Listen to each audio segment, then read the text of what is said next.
More threes.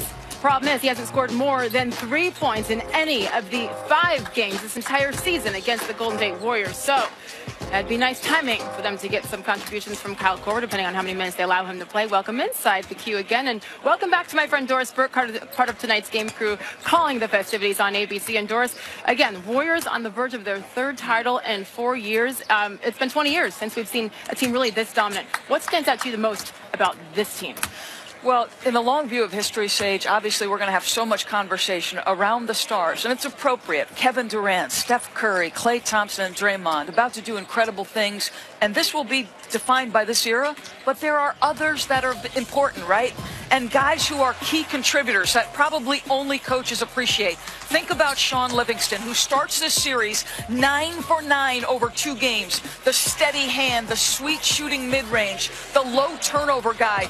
And Andre Iguodala, who now steps back in, taking some of Sean's minutes, right? That requires sacrifice. He hasn't played since Game 3 of the West. Guess what? Who closed the Game 3?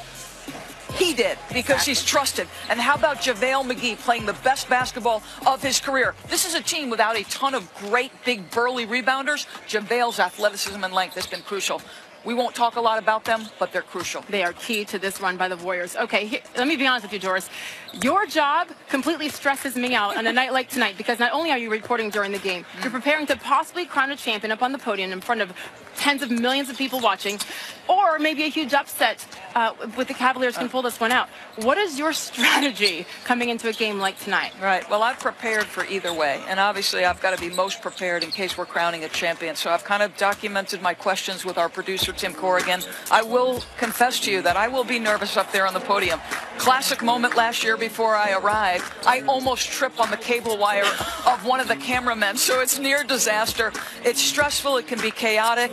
It's a little unique here in case they win, right? Because the atmosphere would be drastically different in Oracle Arena. I'll be terrified. I'll try not to show anybody I'm terrified. No, you kill it every single time. By the way, last year, 11 and a half minutes on the podium, 7 different player, coach, executive interviews, 13 different questions, and it was butter, just smooth. So Doris Burke, again, She's I can't my handle hype man, America. Here's my hype man. Go kill it again, Doris. The game and post-game regardless. Thank you so much. And once again, hey, Jeff Green, guess what? He played at Georgetown. Think he was a little bit happy with what happened last night in Vegas as the Washington Capitals won the Stanley Cup for the first time ever.